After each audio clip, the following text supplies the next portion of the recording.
মুমিনদেরকে আল্লাহ পাক স্পেশাল কিছু হুকুম দিয়েছেন। যেমন এই আয়াতে আল্লাহ বললেন, ইয়া আইয়ুহাল্লাযীনা আমানু, হে ঈমানদাররা। এখানে সকল মানুষকে বলেন নাই, মুমিনদেরকে বলেছেন ইন্নামাল খামরু, নিশ্চয়ই মদ, ওয়াল মাইসির, এবং জুয়া, ওয়াল আনসাব ওয়াল আজলাম রিজসুম মিন আমালিশ শাইতান, এগুলো সবগুলো হচ্ছে নাফাক ঘৃণ্য বস্তু, শয়তানের কাজ।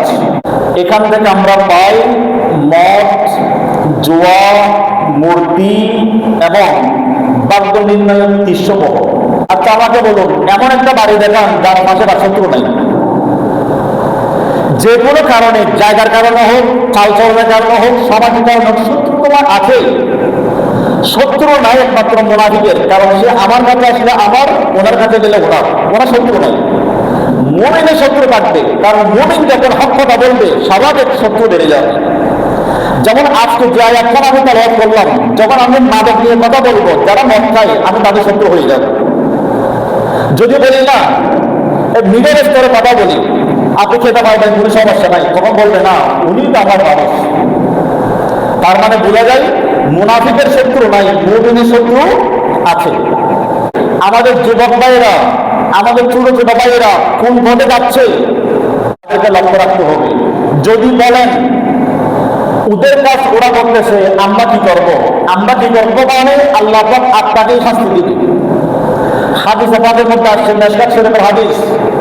একদিন আমার আল্লাহ জিবরাইল আমিন আলাইহিস সালামকে বললেন, হে জিবরাইল, তুমি গিয়ে ওই অঞ্চলটা উল্টাই দাও, ধ্বংস করে দাও। বললেন কেন? আল্লাহ বলছেন সেই অঞ্চলের অধিবাসীরা আমার অনেক নাফরমানি করেছে। তখন জিবরাইল আলাইহিস সালাম বললেন, আই রব্বুল আলামিন, ওখানে সবাই আপনার নাফরমানি করছে ভালো কথা, কিন্তু একজন বান্দা তো আপনার ইবাদত করে, আপনার হুকুম পালন করে, আপনি শাস্তি দিলে তো সেও মারা যাবে। তখন আল্লাহ বলছেন সকল বান্দা, অনেক মানুষ আমার নাফরমানি করছে, আমার আদেশের বিরুদ্ধে তাদের জীবন যাপন করছে, ওদেরকে আমি শাস্তি দেব। যে বান্দাটা আমার ইবাদত করে সে তো আর ওই অন্যান্য অপরাধীদেরকে নিষেধ করে নাই, সে তো চুপ ছিল মানে নীরবে সমর্থন করেছে। সমর্থন করার কারণে তাদেরকে যেমন শাস্তি দিব, এই বান্দাকে ঠিক সেভাবে শাস্তি দিব।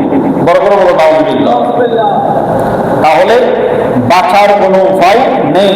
আল্লাহ বলছেন তোমরা নিজে জাহান্নামের আগুন থেকে বাঁচো, ওয়া আহলিকুম নারা, তোমার পরিবারকে জাহান্নামের আগুন থেকে বাঁচাও। আমি নিজে সুস্থ থাকলে হবে না, আমার প্রতিবেশী, আমার পরিবার, আমার ভাই, আমার বাবা, আমার ছেলে সন্তান কোন পথে যাচ্ছে এটা আমাদেরকে লক্ষ্য রাখতে হবে। তারা যদি ভুল পথে যায়, আমি যদি নিষেধ না করি, আল্লাহ আমাকে শাস্তি দিবে। নিষেধ করে নেই কেন?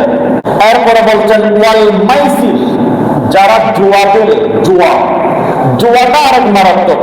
বর্তমান প্রায় সমাজের মধ্যে দেখা যায় আমাদের অনেক ভাইয়েরা বিভিন্ন দোকানে বসে বসে, রাস্তার পাশে বসে বসে, এরপরে পুকুরের পাড়ে বসে বসে এই ধরনের জুয়া খেলা খেলে। জুয়া সম্পূর্ণ নিষিদ্ধ, হারাম। মাইসির, জুয়া কাকে বলে আগে আমাদের এটা বুঝতে হবে।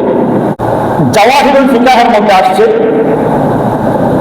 জুয়া বলা হয় যে মুআমালা করতে গেলে লাভ কিংবা লোকসানটা ঝুলন্ত থাকে। যেমন যদি বলে আমি ক্রিকেট খেলছি, এই বলে যদি আমি ছক্কা মারতে পারি, তুমি আমাকে 1000 টাকা দিবে। আমি যদি ছক্কা মারতে না পারি, তাহলে আমি তোমাকে 1000 দিব। এই একটা বিষয়কে কেন্দ্র করে আমি যে একটা বাজি ধরলাম, এটাকে বলা হয় জুয়া। আমাদের বর্তমান প্রায় জায়গায় দেখা যায় বিভিন্ন জায়গায় বসে বসে অনেকে দাবা খেলে, এরপরে ক্যারাম খেলে, লুডো খেলে। এগুলো সবগুলো নিষিদ্ধ, সবগুলো জুয়ার অন্তর্ভুক্ত। ওয়াল মাইসির, এটা তাফসীর করতে গিয়ে ইমামে কুরতুবী রাহমাতুল্লাহ আলাইহি লিখতেছেন, মাইসির মানে হলো, জুয়া মানে হলো লুডো খেলা দাবা খেলা, এগুলোকে বলা হয় জুয়া। জুয়ার ব্যাপারে রাসূল পাক সাল্লাল্লাহু আলাইহি ওয়াসাল্লাম কঠিন ভাষা উপস্থাপন করেছেন। হাদিসে পাকের মধ্যে আসছে, মান ক্বালা লিসাহিবিহি তাআলা আকামিরকা ফালইয়াতাসাদ্দাক, যে ব্যক্তি তার বন্ধুকে বলে, তার সাথীকে বলে চলো একটু জুয়া খেলি, আমার নবী বলছেন বলার কারণে তাকে অবশ্যই সদকা দিতে হবে, কাফারা দিতে হবে। শুধু খেলে নাই, বলেছেন চলো আমরা একটু জুয়া খেলি, বলার কারণে তাকে সদকা দিতে হবে, কাফারা দিতে হবে। আমার প্রশ্ন হলো, খেলার আগে বলার কারণে যদি কাফারা দিতে হয়, খেলা গেলে কোন অপরাধ? এই জুয়ার ব্যাপারে আমাদের সতর্ক থাকতে হবে। অনেকে মোবাইলে গেলে এটাও নিষিদ্ধ। গুটি খেলা নিষিদ্ধ।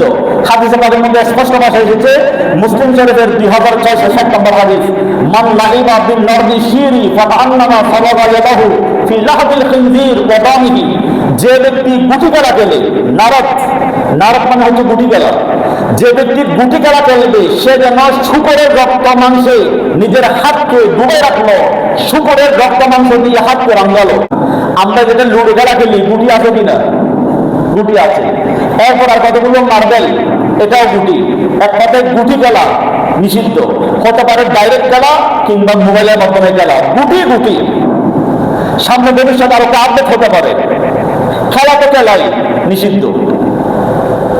এরপরে আমার মধ্যে হাদিসের মধ্যে ইরশাদ করেন, আবু দাউদ শরীফের 4938 নম্বর হাদিস, ইবনে মাজাহ শরীফের 3830 নম্বর হাদিস, রাসূল করিম সাল্লাল্লাহু আলাইহি ওয়াসাল্লাম ইরশাদ করেন, মান লাইবা বিন নারদি ফাকাদ আসাল্লাহু ওয়া রাসূলুহু, যে ব্যক্তি গুটি খেলা খেলবে, যে ব্যক্তি দাবা খেলবে, যে ব্যক্তি লুডো খেলবে, এক কথায় ওই ধরনের জুয়ার খেলা খেলবে, সে ব্যক্তি আল্লাহ এবং তার রাসূলের সাথে নাফরমানি করলো।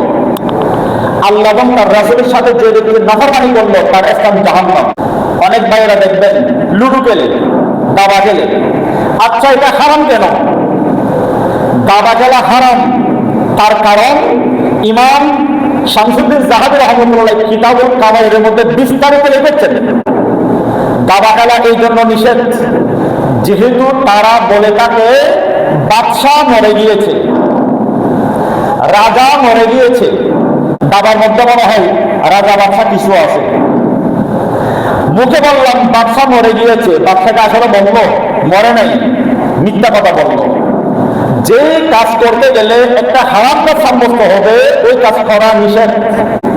এরপর যতটুকু আমি জানি, দাবার মধ্যে কতগুলো মূর্তির আকৃতি আছে না? মূর্তির আকৃতি।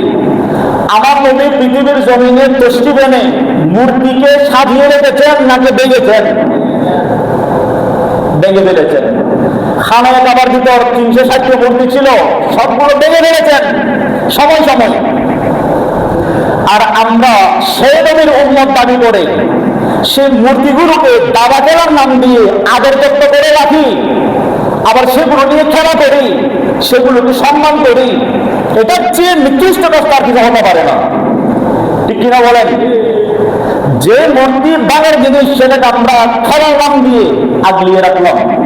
সুতরাং জুয়ার ক্ষেত্রে আমাদের সতর্ক থাকতে হবে। আমাদের বেশিরভাগ ভাইয়েরা ক্রিকেটের নাম দিয়ে, ফুটবলের নাম দিয়ে দোকানের মধ্যে বসে বসে বিভিন্ন কথায় বার্তায় জুয়া খেলে, যে এই কাজ করলে এত টাকা, হলে এত, না হলে এত।